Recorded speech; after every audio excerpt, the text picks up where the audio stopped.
Hey there, ready to dive into a pivotal moment in history. We're talking about the Arab Spring, a period that totally reshaped the Middle East. It's a bit like that butterfly effect idea, one seemingly small event causing a ripple effect that changes everything.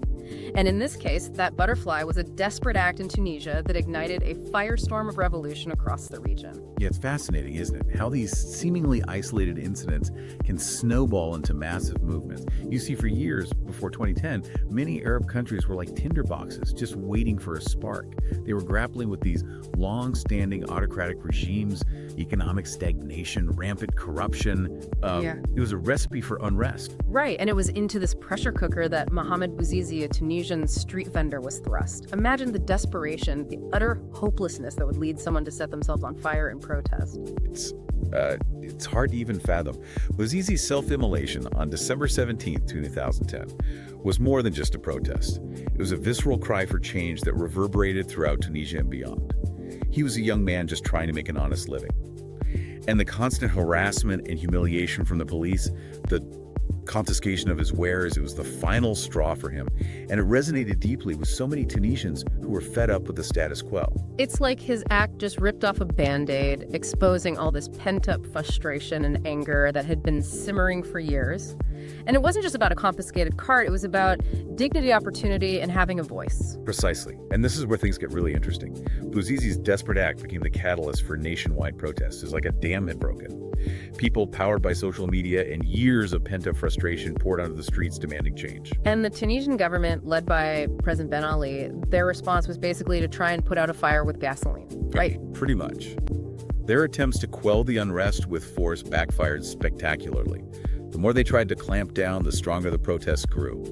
It really demonstrated the sheer power of collective action, especially when fueled by technology and a yearning for change. And it worked. In January 2011, Ben Ali was ousted, marking the first major victory of the Arab Spring. It must have been electrifying, a real David versus Goliath moment for the entire region. Absolutely, and you're right, the impact was seismic. Suddenly, the seemingly unshakable grip of these authoritarian regimes didn't seem so unshakable anymore. It's like someone lit a fuse and suddenly uprisings were igniting across the Arab world, right? Egypt, Libya, Yemen, Syria, Bahrain, each with its own unique context, but united by this shared desire for change, for freedom, for a say in how their lives were run. Exactly, and it's important to note that these weren't isolated incidents. They were interconnected with activists and citizens across borders, drawing inspiration from each other's struggles and victories.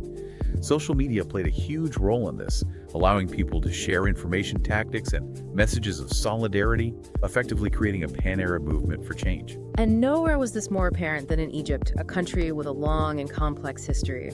The protests against President Hosni Mubarak, those were massive, weren't they?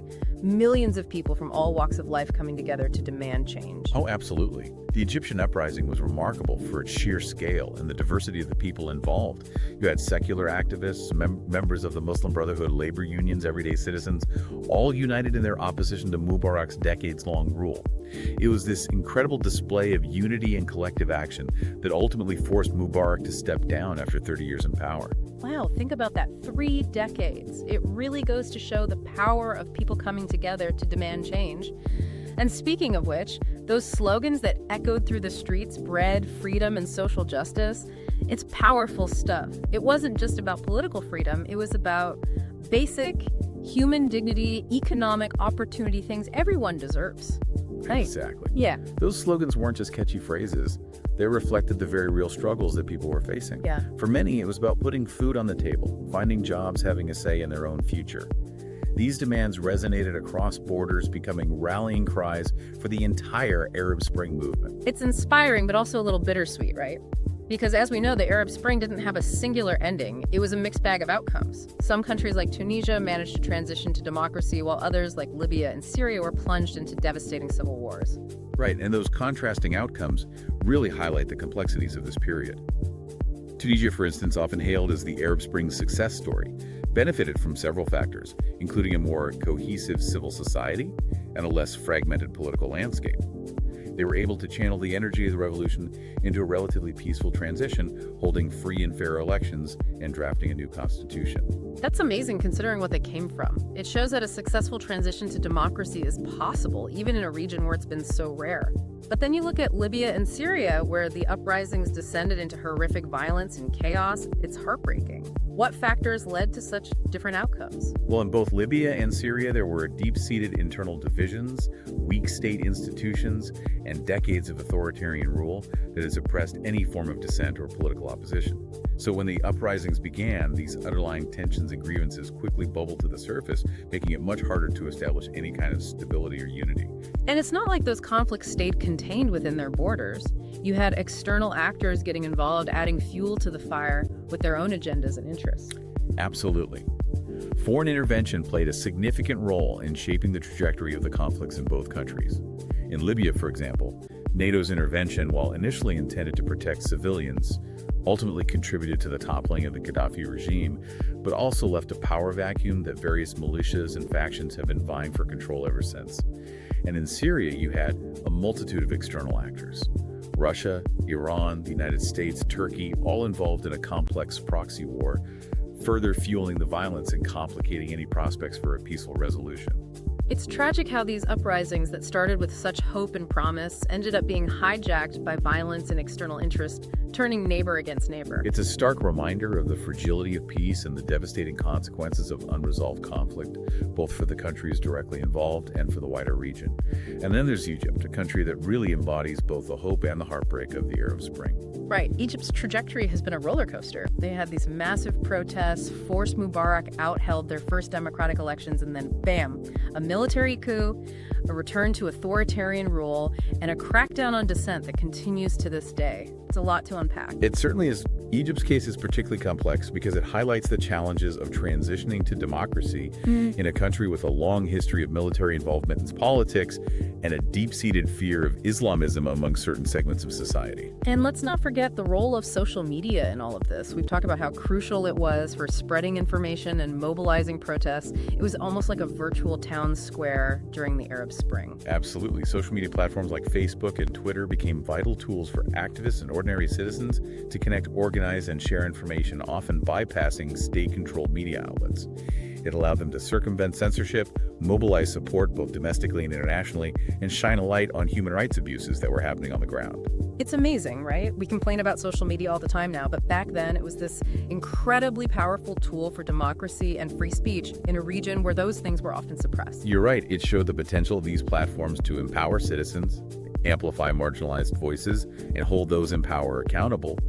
But it also highlighted the potential downsides, the spread of misinformation, the manipulation of public opinion, and the use of social media by authoritarian regimes to track and target activists. It's a double-edged sword, for sure. So where does that leave us? The Arab Spring may be over, but its legacy lives on, right? It's like opening Pandora's box, right?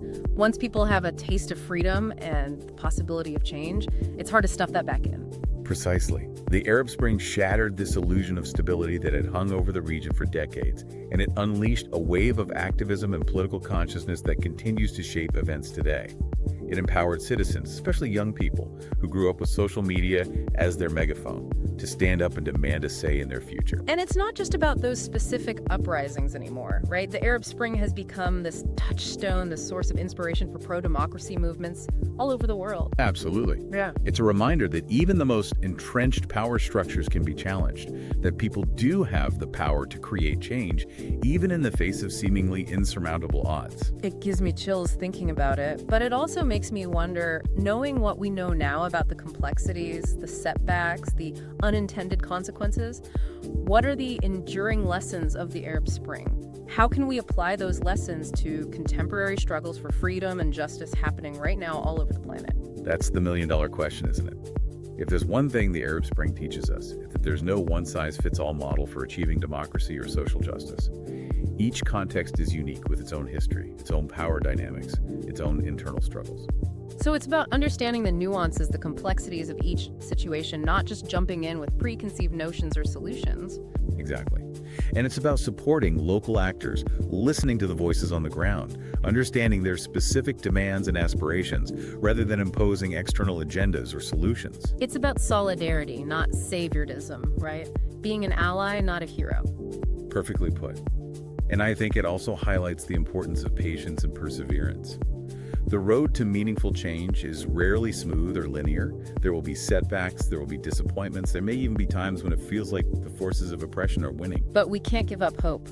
We have to keep fighting for what we believe in, keep pushing for a more just and equitable world. Absolutely. The Arab Spring may not have yielded the kind of sweeping transformations many had hoped for, but it irrevocably altered the political landscape of the Middle East and continues to inspire hope for a better future. It's a story of courage, resilience, and the unwavering pursuit of dignity and freedom. And it reminds us that even though the fight for justice is ongoing, it's a fight worth having. Thanks for taking this deep dive with us. It's a lot to process, but sometimes the most important stories are the ones that stay with you long after the episode is over.